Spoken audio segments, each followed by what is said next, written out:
Hi guys, hi everybody. Welcome along to this edition of SportsView. Good evening, Derwynne. Hey, Joe. Hey, Pat. How are you? Good evening, Joe, and welcome. Hi, Derwynne. Hi, Pat. Good to be here again. We have the usual suspects coming up on the show. Soccer. We have the Women's Nation League, rugby, tennis, golf, Formula One, boxing, whatever we get to. But Derwynne is involved in what exactly is the business called, Derwynne? It's called Dragonfly Golf, but it's a 3D motion capture system. So There you it's a go. high-tech piece of kit for tracking movement, which can be done remotely. It's no cameras involved, so you could be playing whatever sport it is. Let's just talk about golf for a second. But so Yeah. you can play 18 holes of golf in it and analyze what goes on. It's interesting the way some players use it. So you'll have some of the top 10 players in the world use the system, but they will find that they don't like a certain tee shot. So one player in particular hates water down the right. Right. Or it feels like he's always trying to not pull it, which is a bit of a negative thought process, but not pull it left. And he's prone to pulling it. He's a left-handed golfer. Um, so he uses it to work out what his alignment is on certain holes. So he subconsciously aligns himself too far out to the right when he's faced with water down the right. So he then his golfing brain is overcomplicating it and also trying to drag it back online, and he ends Yes. up getting totally confused. And Patrick Harrington's been using it. Harrington is a great example that we did a test on him on one golf course. It just couldn't, it was just horrible. So, but his alignment was all out. So it's how you use it. Some of the other sports that use the system use it for injury prevention and also finding out about actual technique. The if you're kicking a ball, for argument's sake, are your hips open or are they shut when you're trying to do different things? If you're hitting it with the outside of your foot, you'll find that if you're right-footed, that your left hip is very open. If you're trying to draw the ball, as in the inside of your foot, then you'll find that your hips are shut, which is helping you pronate the ankle, if you like. Yeah. So it's quite interesting how they use it, and then you latch that to speed, and you put maybe like a TrackMan type or a radar system that is basically tracking speed, and suddenly you find out that if your foot is angled at this degree, when you make impact with the ball at this speed, it creates this amount of draw. And that's Right. the technology that is kind of being used in golf. So your body will always be shut to impact if you're trying to draw it, because it makes your arms rotate faster to get the club past you. So it's quite interesting, and how other sports have used it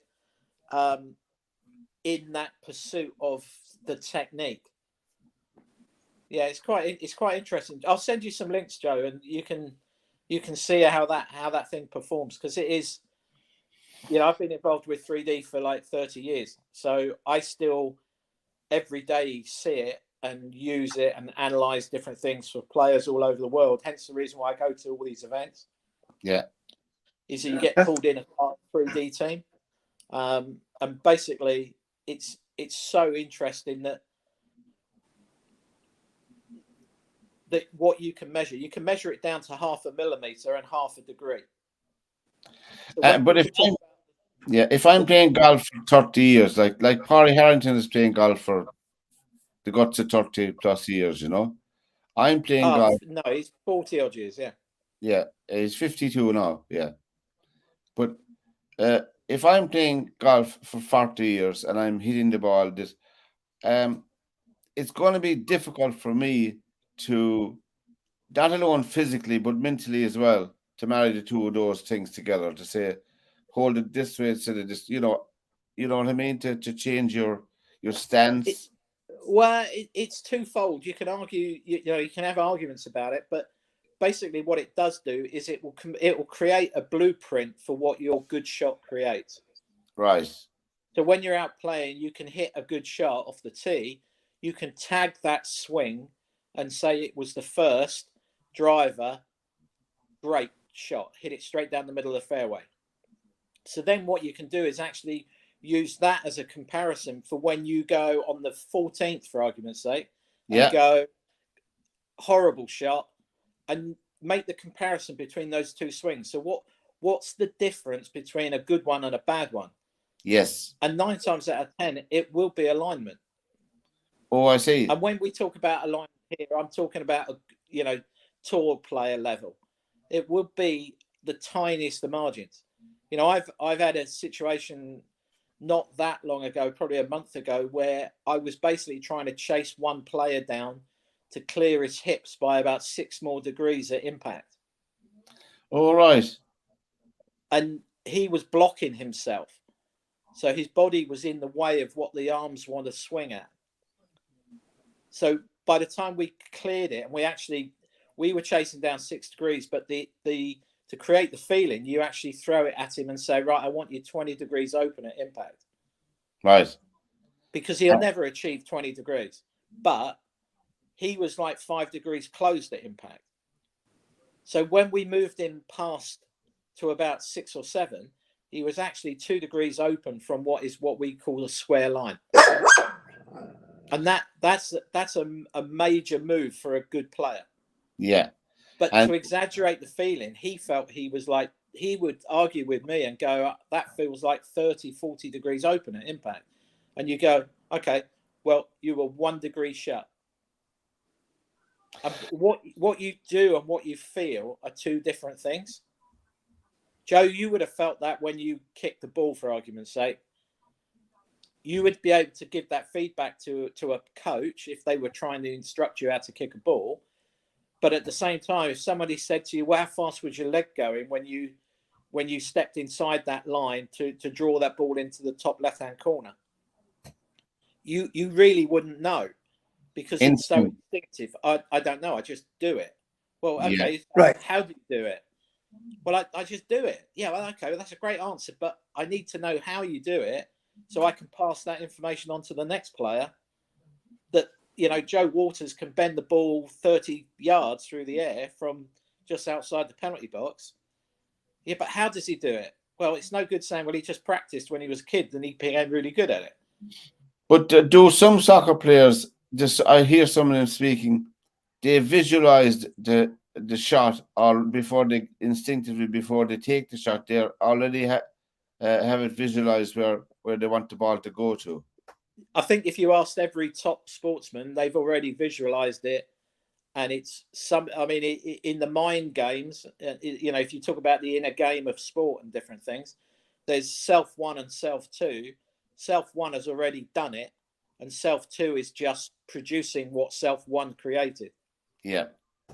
And, I could throw a ball at you from the other side of the room, Pat, and you'd instinctively catch it. If I said, pass it back to me, you'd instinctively throw it back to me with the right pace. And if I said to you, how did you do that then? You wouldn't know, because you did it since you were a tiny tot. Yeah.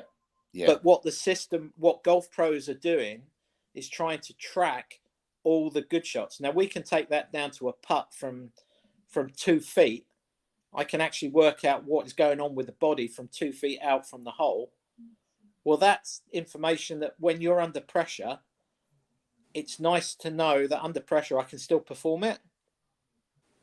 And if you are, for argument's sake, use an example, watching some of that Solheim Cup over the weekend, a couple of the putts that the girls had that were very fast down the hill, and I know Finker quite well, but very fast greens, downhill putts, and they were coming out of their body position and cutting the ball. So it was always missing low right, because the ball was spinning with slice spin. Yeah. But it wasn't because the club face was open. Yes, the club face was open, but it was because their body had come up out of the action because they were scared to commit to the pace. Yes, yeah, because they were afraid of the downhill put. Yeah, yes. So when you make this comparison with tennis, if you're hitting a little drop shot, cut shot, your body's actually climbing out to allow your hand to work underneath the ball. Yeah. If you look at Nadal hitting a top spin drive from the back of the court, his body's wide open to allow his arms to roll over faster. Yes. To create that racket speed. That power, yeah, the power. And that, how much do you do that on your good shot, Rafa? Well, your hips are 80 degrees open when you make contact with the ball. When you're bad, then you're only 40 degrees. So we need your body to work faster. Right. And that's in top level sport, that's what the system allows. It allows me to go, listen, you know, we did something years and years ago, and Nike asked us to do it, and they paid us money to do it with probably the best player in the world at the time. And in 2000, he was winning everything he ever pegged the ball up at. And in 2008, he went completely off the boil. But we'd already logged all his details from 2000. So I spent probably, I don't know, 30, 40 hours with the guy. And all we did was we worked him away from his numbers currently back to his current numbers of 2000. And within about 3 weeks of him getting it and getting the feel for it, he started winning again. Because his blueprint was this. Yes. And you've gone off your blueprint and you've got worse from going off it. You haven't improved. Yeah. So we need to take you back to that blueprint of when you were good.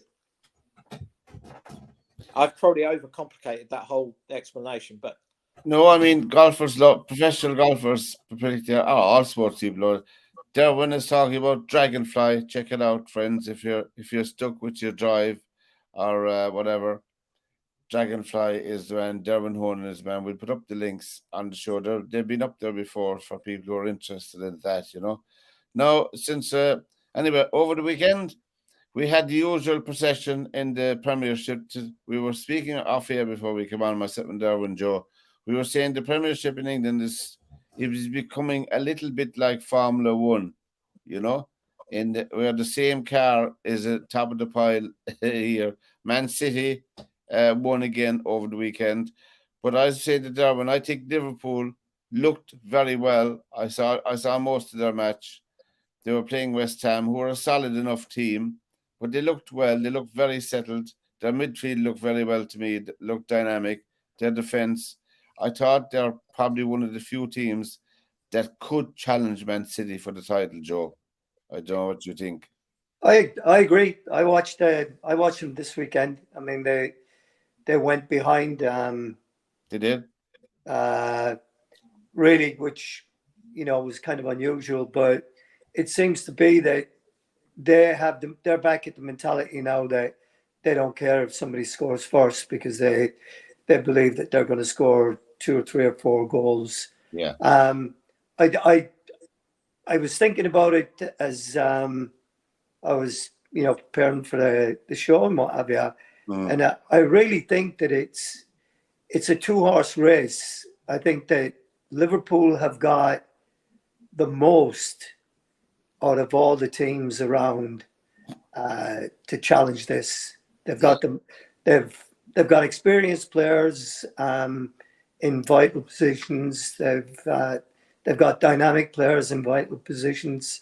The only area I think that they're vulnerable, and it's going to be interesting when they play the likes of City and Arsenal and maybe Spurs, is that how that defense is going to react to being put under pressure by speedy, dynamic players. Because I still believe that Van Dijk is and their fullbacks are a little bit suspect from time. Well, Van Dijk has lost a bit of his speed anyway. I think he was at fault for the goal, wasn't he? Didn't he give the ball up, or he lost the ball somehow? If I remember correctly, I watched so much of it I can't remember, because I know that in the Arsenal match that Jorginho lost the ball and Spurs went through and scored. you know, I really don't know what to make of Spurs right now. Well, They've been pulling results out. You know, they're still a work in progress. I mean, it's hard to judge on the game over the weekend, the North London derby, because you get those, they're either a boring 1-0 win with nothing happening, or you have a blood and guts game, you know, that they're flying all over the place. There's tackles flying in and what have you. So it's really hard to know what Spurs are, because, I mean, after all, a week ago, they were a goal down to Sheffield United with a couple of minutes of regulation to go, and they end up winning it in added time. You know, and Sheffield United get beat 8-0 yesterday by Newcastle at home.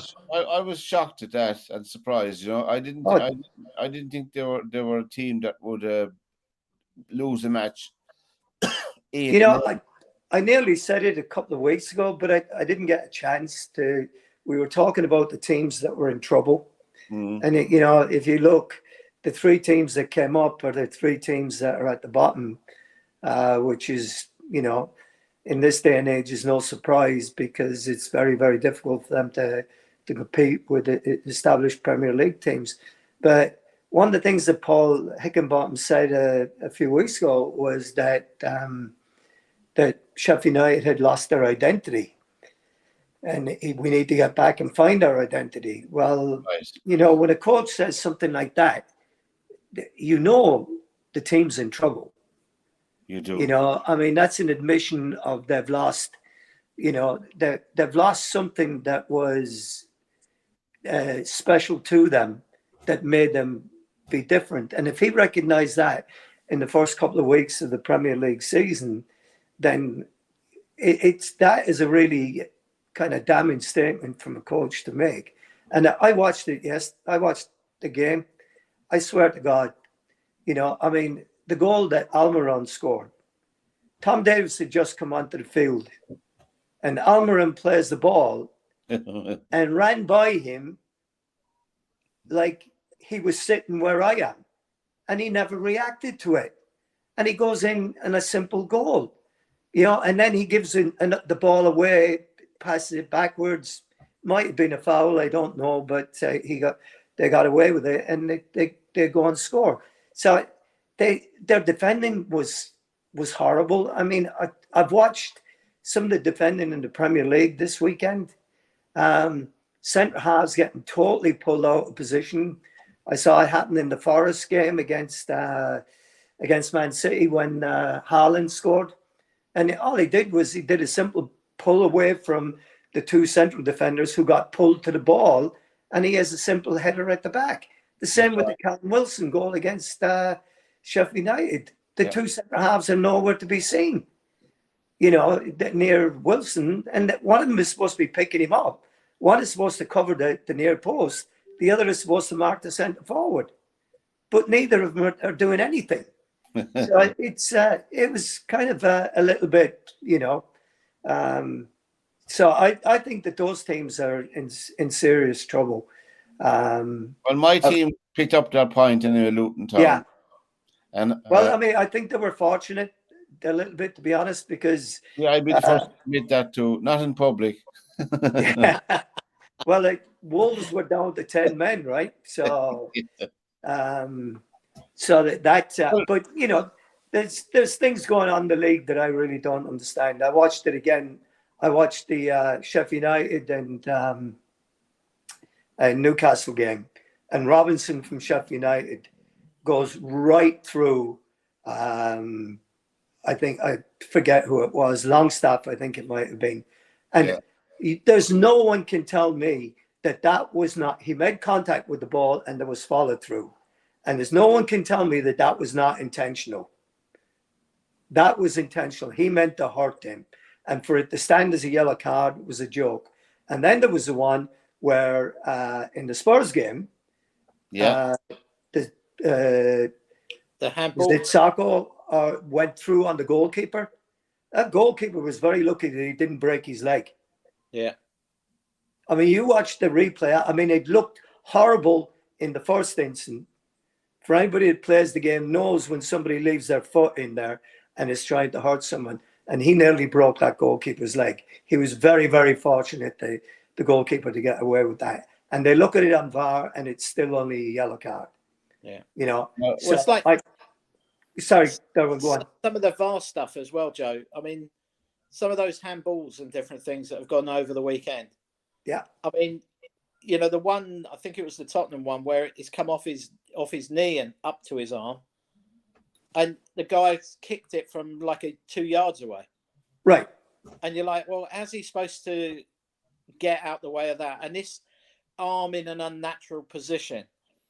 You've played, we've all played sport.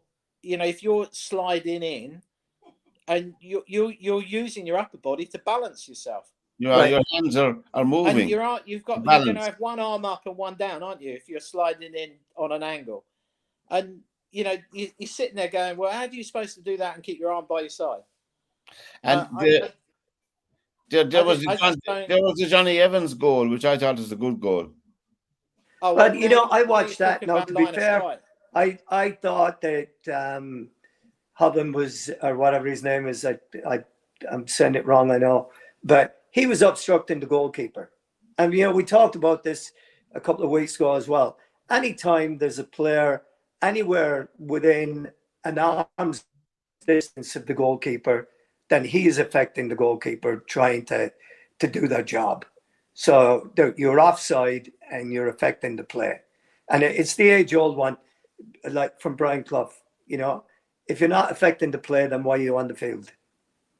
You know, and I have no idea, because he has to be looking at that. There was not a Burnley player around him other than the goalkeeper. No. Right? So the minute the ball swings out, and if it comes back in from a Man United player, he's offside. Yeah. Because there's only one player between him and the goals. Yeah, so I mean, you take your chances, and you really can't complain when you get the wrong. What confuses people is just a corner kick. kick. What confuses people is that it was a corner kick, right, on the dead ball line, obviously, and right. I watched the start of the match, and my son is a Man United fanatic. He's the flag and all that. Anyway, and the first looking at it, I said that's a goal, you know. And of all the people that scored with Johnny Evans, whose career was virtually over, I'd say, you know, until he went training with Man United. But that's that's not saying anything, putting him down or anything. I always thought Johnny Evans is a fine player anyway, you know, and I still think he is a fine player. But you know, you know, the thing that you're talking about there is that you cannot be offside from a corner kick, right? Because the ball has been taken from the end line, right? Yeah. So it's you cannot be offside from that, right? But the minute the ball comes in and somebody else plays it, because if the ball comes to you directly from a corner kick, then you can't be offside. No. So if the ball and he scored, then the goal would have stood, because you can't be offside from it. But once the ball goes back and then comes in, now you're in an offside position. And if you played or you're interfering with the goalkeeper, then the right call is that the goal is disallowed. And Johnny Evans did a great job of getting on the end of it. He did. I mean, he finished it terrifically. But I watched it and I went, nah, I'm sorry, but you can't have it two ways. Well, I thought Johnny Evans himself had a good match anyway, not because of that. I thought he had a good match. I thought he brought a good, I suppose, a bit of experience to the back four for United. And he put in a great ball for Bruno Fernandes' goal. Oh, he did. What a ball. It was a terrific ball. Oh, it was, absolutely. Yeah, I mean, you could see, I mean, I watched it from the first part and I thought, he's just picked him out from that. And I went, no, he didn't. And then I watched the replay and you see him and he looks up, he touches the ball, looks up, he sees Bruno making his run, and he drops it right on a dime. Now Fernandez made beautiful contact with it. I mean, the goalkeeper really had no chance with the power that he hit it with. It was a really interesting comment before the game. So they had Crouch and Ferdinand doing the punditry, and the girl, the presenter girl, she's turned around to Ferdinand and said, "You played at United at the same time as Johnny Evans was coming through," and he turned around. He said, "Johnny Evans he left United. He was got rid of way too soon." I've said that for the longest time. Yeah. I mean, if they'd kept him, they wouldn't have had half the problems that they've had. They wouldn't have had Maguire at the back. He's been an honest, as they say, an honest professional, and at the top of his game, trains well, fit, keeps himself well, and no flamboyant, but he does his work very effectively. And he's a good teammate. He is. He seems to be, he seems to have a good buzz around the place when him around it, And as you said, that pass for Fernandez's goal was top drawer, no doubt about it, But Harry Kane got his hat-trick, his first hat-trick over in Germany over the weekend as well for Bayern But, Munich. I mean, come on, you know what's going to happen here, I mean, let's be honest, he's going to score a boatload of goals over there. He is, yeah. Yeah, because the standard just isn't the same as the Premier League. Yeah, they have 34 matches. 34 matches in the Bundesliga. They have 38 in Britain. So four less in the league. I suppose. But it's a whole different. It kind of half suits him because he's not fast, is he? No, he's not quick. Well, he was never a sprinter. No, never. And it is a slower game over there, isn't it? Yeah, it is a slower game now. Yeah. And here's the test. I mean, it's not a fair test with Joe around. But if I said name 6 Bundesliga teams, people would be struggling to name 6. Yeah, you go Dortmund, Bayern Munich, Borussia Mönchengladbach, Borussia Bremen, Union de Berlin, Wolfsburg.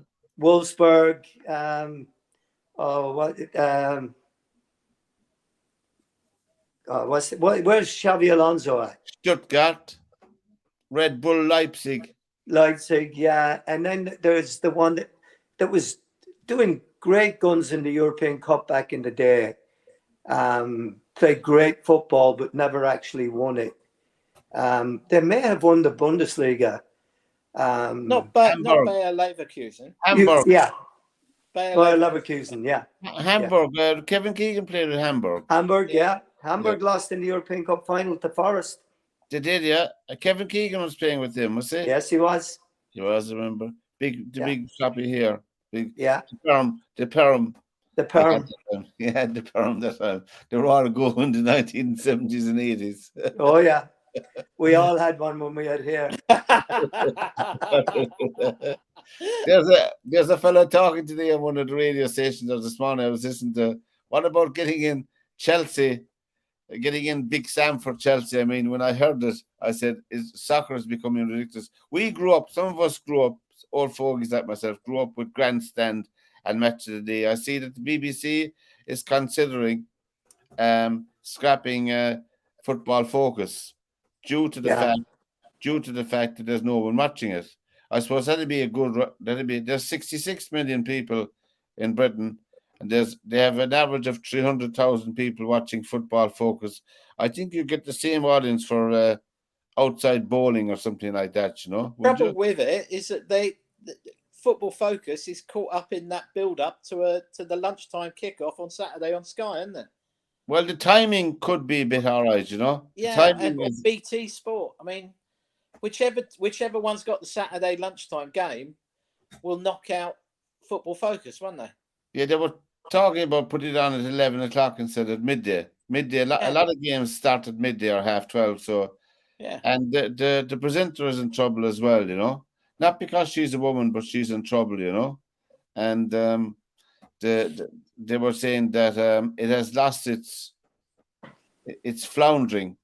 It's floundering in wokeism of the BBC. That's what one of the fellow was saying. I couldn't repeat on a program what was said about the program itself. I hate programs when you're assessing a program that they become very personal for the presenter.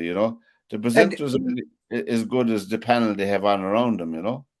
And they're as good as the material they have as well. Yeah. And like Derwynne is saying, back in the day, Football Focus and Back to the the ITV Grandstand.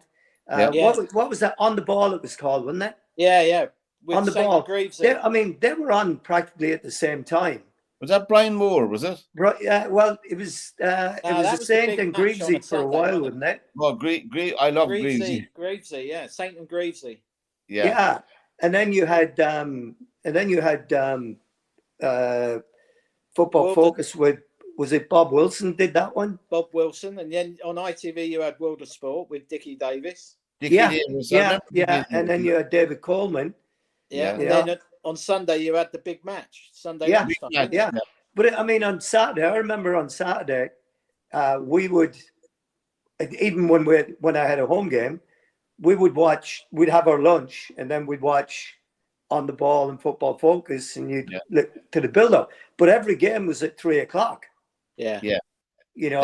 Now that they have them throughout, and really, what is the BBC covering these days? Are they covering any Premiership games? No. So if you don't have a Premiership game, that you can talk about in this day, match of the day on BBC is shocking now. It's terrible stuff. It is absolutely dreadful, in my opinion. This is only my opinion. With Lineker and what's his name? Shearer. Oh God, it's awful stuff. It's like going to a funeral now, watching Match of the Day. It's terrible stuff. Yeah. It's disappointing because those things had such tradition for the. They had. But it's like, Sky's football now on a Saturday is terrible. Terrible. The studio, the presenter, I think, my opinion. I can't watch it. I can't watch it at all, It's very boring, It's very boring. Surely, you can get a panel, They never give us a phone call yet, but surely you can get in the whole of Britain, you can surely get a panel of 3 or 4 people who will make the damn thing exciting. I know soccer is not. Huh? Could you imagine the 3 of us on it? Oh yeah, I can just imagine it. I'd be slagging Maguire off, but Pat would be going, but he's not playing. I don't care. He's still useless. It's just he's not on the team. It doesn't matter. He's in the club. There's a good one out there. It says, everybody has their privilege to be useless. Some people abuse that privilege. SportsView is the program. Tell all your friends about us and press the red button to subscribe to our channel. You're with Derwynne, Joe, and myself. We'll just get on to the World Cup in rugby, which is going on at the moment in France. And of course, we're all celebrating to somewhat tonight, but Ireland laid down, I suppose, some kind of a marker. It's only a pool game, lads, before we get carried away. But they stood up to the physicality of South Africa, who are the holders of the trophy, and also who are favourites to win it. And it's unfortunate they were in our group, or fortunate wherever you want to look at it. But I think they did themselves proud. They did very well to hold out South Africa. Did you see the match? I did. I saw the highlights of it. I didn't see it. Yeah. I took my granddaughter and daughter to the Washington State Fair. Yes. One of those things, it's the last day of it, so we went to that. Excellent. I saw the highlights of it. You mean you're admitting openly you neglected your duty of keeping yourself informed of all? Well, I felt that if I didn't watch it, they'd win, and if I watched it, no one would ever talk to me ever again because I was the reason they lost it. Yeah. So I think that these two might be the final. Well, South Africa, I can't understand South Africa or any rugby team that would go to the World Cup without a place kicker. Yeah, I don't. It's criminal. It's like having a Premiership team without a goalkeeper, a recognised goalkeeper. I don't understand it. Do you see the match, Derwynne? Yeah, I mean, I just thought that game with South Africa and Ireland was a great game. But I think South Africa were trying to leave a few marks on some of those players for later on for the next game. Like Ireland and South Africa are going to meet again, aren't they? It looks like it. Wales to me, Gatland.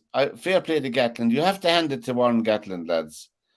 That team was in utter disarray a couple of months back. You know, Wales. I'm talking about. I think. And there you are now. It looks like they could make a semi-final. They're meeting Argentina in a quarter-final, which they're well capable of winning. You know, there's two things happen, isn't it? If you listen to all the pundits on the World Cup foot rugby program, as in you start creating momentum. And Wales, you know, only a few weeks ago, I was standing here saying, as a Welsh rugby fan, if they get out of the group, they've done really well. Yeah. But when you watch that game last night against Australia, they actually look like they are getting better as this tournament goes on. They're getting better as a team, aren't they? They are, yeah, they are.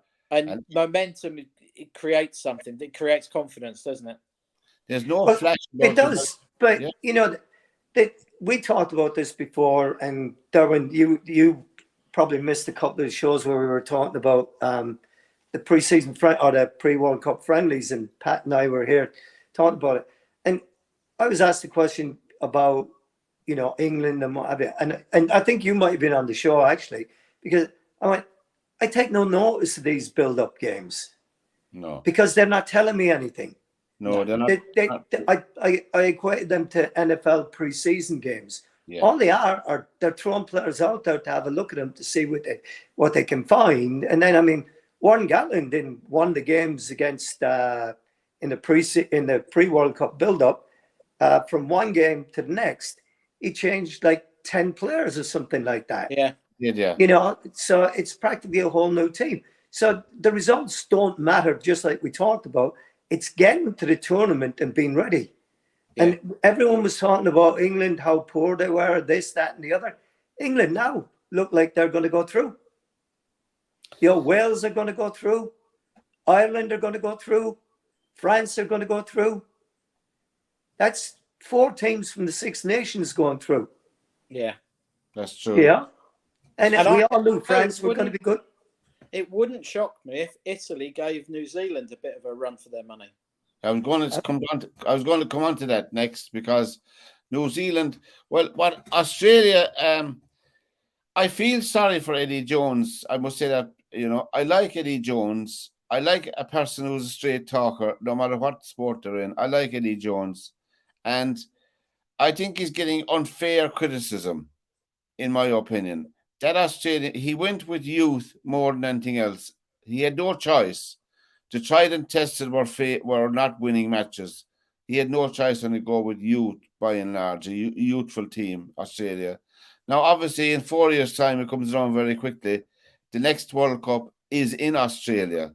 So, I mean, whoever is taking over that team will be faced with the same things that Eddie Jones is faced with now, you know, because, I mean, second or third is no good for a team like Australia, you know. They want a semi-final is the very least of their expectation when they go to the World Cup, you know, or a final, I dare say, even. So I think Eddie Jones, go on. I think Australia are in that funny sort of grey area at the moment, where they're in a transition from established players who are probably just over the hill side of it. Yeah. And they're trying to bring in young players. You know, if you listen to, like, George Gregan was on the ITV program last night. Yeah. And was it last night? Yeah, last night. They were talking about it, where, you know, they've got this, what they've called the golden decade coming up. So they've got the ladies rugby, I think. They've got the World Cup coming. They've got the championships that they play, Southern Hemisphere ones, and they've got the Bledlow Cup as well, haven't they? Yeah. And he was saying that Eddie Jones has been brought in to basically create a team that will run for the next 10 years. Yeah. And I think Eddie Jones just doesn't help himself sometimes, does he? He just says... No, he doesn't. He says silly things at silly times, doesn't he? No, he doesn't. He does, but you know what he does do, though? He deflects from his team. He took it He on the takes chin a lot. last He takes a lot of pressure off of his team. He does. And he's a bit like Fergie, like that. In that, if anybody says, I can say what I want about my team behind closed doors, but if anybody says anything about him in front of me, I'll be all over him. And that's the way I've been my whole coaching career. Because what happens in the dressing room stays in the dressing room. But when I walk outside that, I'm going to defend them for everything that I've got. And that's the same with Eddie Jones. He protects his players, and he says things like he said at the World Cup before he came over. He said he does an impromptu press conference at the airport before they get on the plane, and the guys are asking him, and he throws it right back at me. He says, "You guys," he said, "I can't believe you guys. Are you really Australian? You're writing this stuff about us, that we're doing this. I think we can win this." Now, that's a bravado statement to take it away from the pressure away from the players. Put it on him. He did it last night. One of the interviewers straight after the game turned around and said, what happened?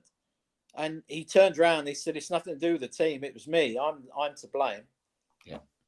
It's nothing to do with the players. It's me. I got it wrong." Yeah. And whether he believes that or not, right? He stood there and actually took it.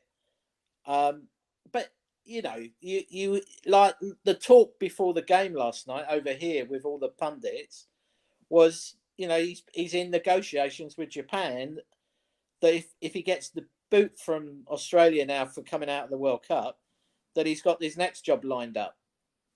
Well, one would have to, if you're in a professional game like that, you'd have to be looking around. It's only common sense. I don't know whether it's true or not. I think he just sparks sometimes his own downfall. He does. He wears his heart on his sleeve. But Wales is next up now. Well, Gatland, in fairness, Alwyn Jones, of course, retired amongst other people from the Welsh team, and he was an absolute fantastic player for Wales for years and years before the World Cup, as you know. But last night they looked really good, didn't they? I liked them all the way along. Yeah, they played a very simple game of rugby, It's about positioning yourselves on the field, playing to your strengths. It's about kicking at the right time. It's about concentrating on your lineouts. Ireland, in the first 20 minutes, were destroying the lineouts. And their scrum didn't show up very well either against South Africa. Yet they hung in there because they have a belief now in their own system. They actually have a belief that it doesn't matter how many points they put up before we score. They have that belief that they're going to score more than the other crowd. And I think when you look at it, the draw and the way it's panning out, the fact that Wales haven't got a game now for about 10 days, 12 days, isn't it? Yeah. So if you think about the way that's panning out, they've Bigger picked up that rib injury yesterday. He's got nearly 2 weeks to get better. Oh, yeah, he will be better, yeah. And you look at that and you kind of go, well, that's panning out that they've got nice breaks coming through to recoup, haven't they? And you have the French chap who probably will be out for a while, Yeah, with the knee injury. No, the fella that got the cheek. Oh, the fractured cheekbone. Yeah, that won't heal. That won't heal in a week. No, it won't. And or 2 weeks. In a game like rugby, do you think a face mask is going to work on that to help him with that? No chance. No chance. It's going to be a target. And it just shows you, how things can change in such a short period of time. Yes, absolutely. Only takes a couple of injuries and you're out. And I mean, you talked about the Irish game. Didn't South Africa miss 3 penalties? They missed the Did they conversion. miss the conversion in 2 penalties? Is that what they missed? They missed. They left 11 points behind them on the scoreboard. Yeah. In my opinion, they left 11 I mean, points. that tells you there, that that game could have gone either way, really. Cool, yeah. There's only one score in it in the end. Yeah. But it's the manner of the physicality of the game. I was very disturbed after the match, even though I was delighted Ireland won. But their scrum really, to me, failed in that match, and their line-out throwing. And I don't know about their hooker that they started with. I don't know, is he up to the mark at all, And I know one bad game don't make a bad hooker, but really in a pressure cooker like that, every game for Ireland from now on. I mean, the next game is against Scotland, Scotland won their game against Tonga, and well, I mean, Tonga were very poor. They were very, very poor in their. I saw a good bit of that match. Was it Tonga? No, Tonga. I think what they're saying as well, like over here with the on the shows, is Yeah. that you've got Sam Warburton actually talking the other day that he believes that the rugby International Rugby Federation or whatever they're called, really need to start giving the tier 2 teams better chances to play tier 1 teams. Yeah.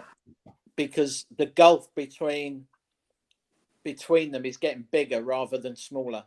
It is. I mean, they were saying about Argentina, how a few years ago Argentina have just got better and better and better.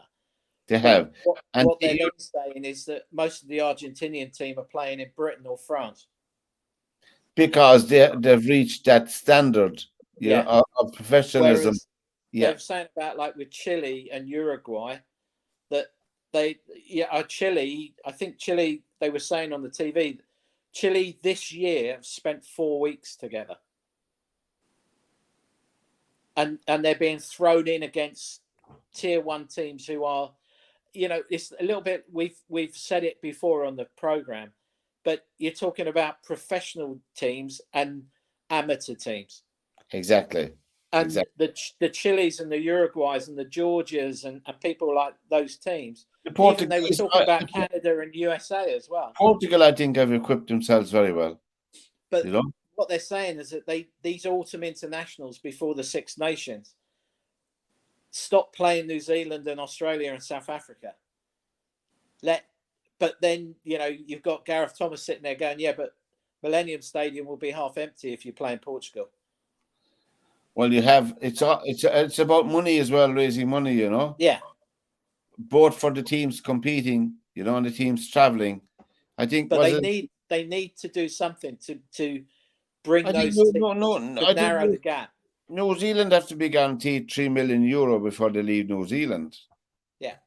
The New Zealand Rugby Union or something like that, to play a game. Well, you've only got to look at what, those autumn internationals. I go to quite a few of them, but you sit there and kind of go, Wales go New Zealand, South Africa, Australia all the time. And then they pull in one more game. It might be Georgia or Japan or somebody like that. Yeah.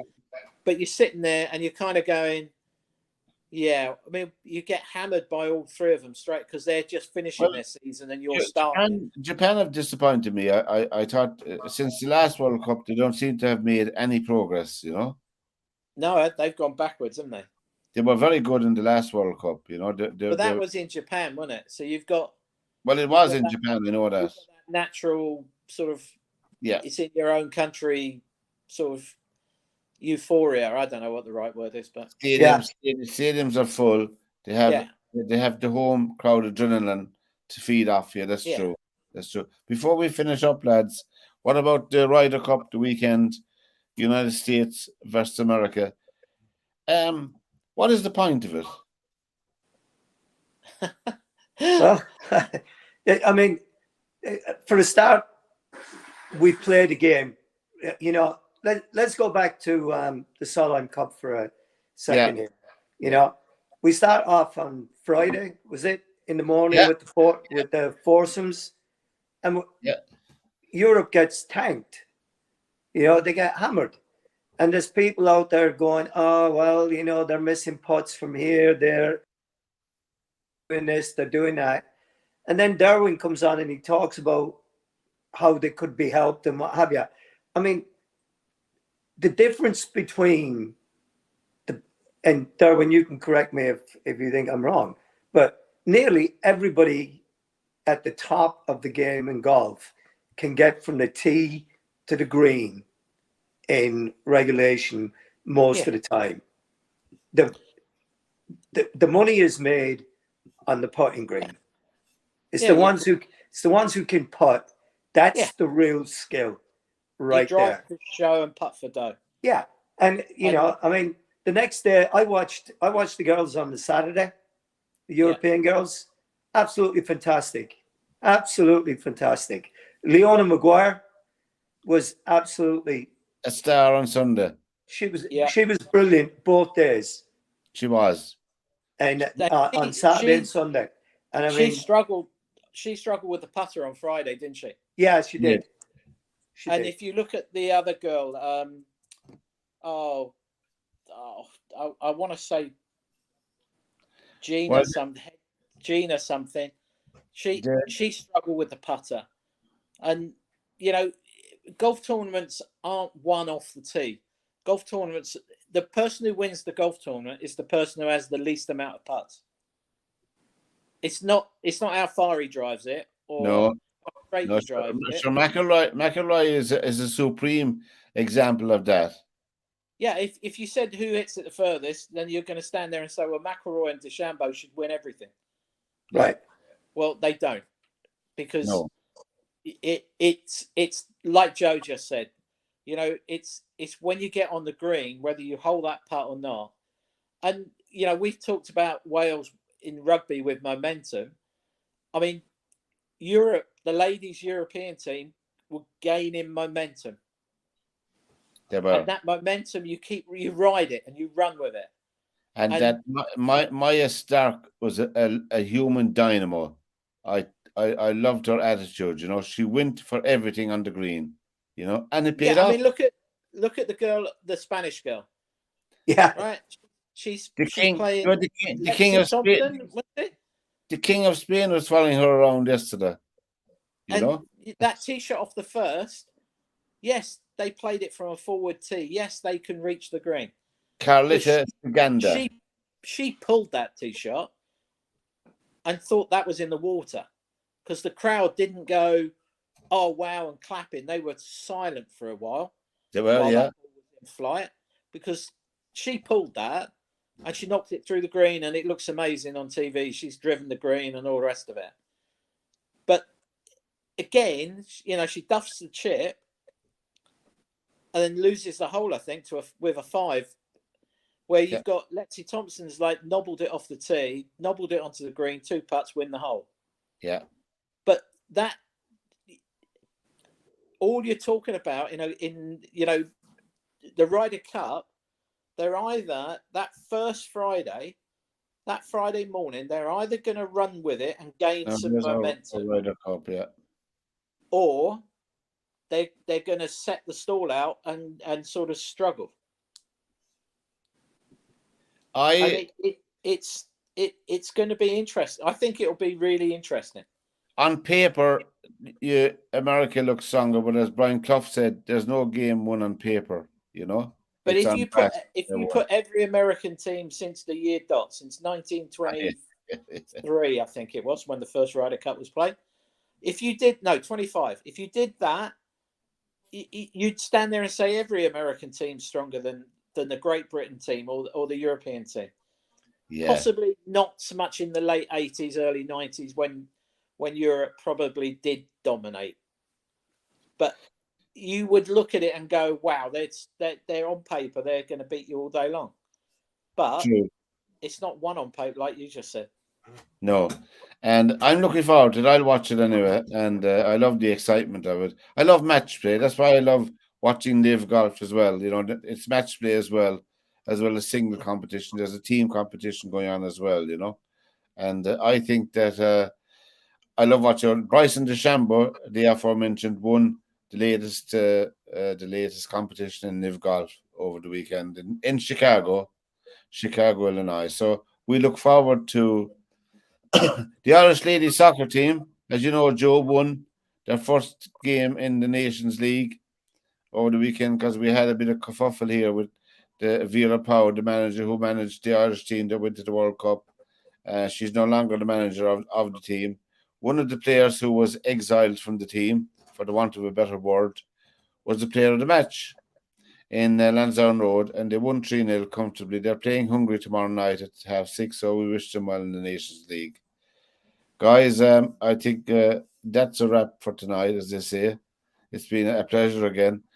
Dragonfly Golf, Derwynne Honan is the man for the people, all the golfers here. And if you want any information on him, you can go through me, his agent, and I will sort you out. I'm Mr. 10% now, are you? Hey, Joe, if only it was 10%, that would be handy. So Joe, we look after you too as well. Oh, I'll see you. very much, That's lads. another 10%. I appreciate it. There'll be a bit left for licking the stamps on the envelope. Anyway, from Derwynne Honan, from Joe Waters and myself, till we meet again next Monday, lads. It's been a blast, lads. Thanks very much. Take care and have a good week. Take care, lads. See you next week. Bye-bye.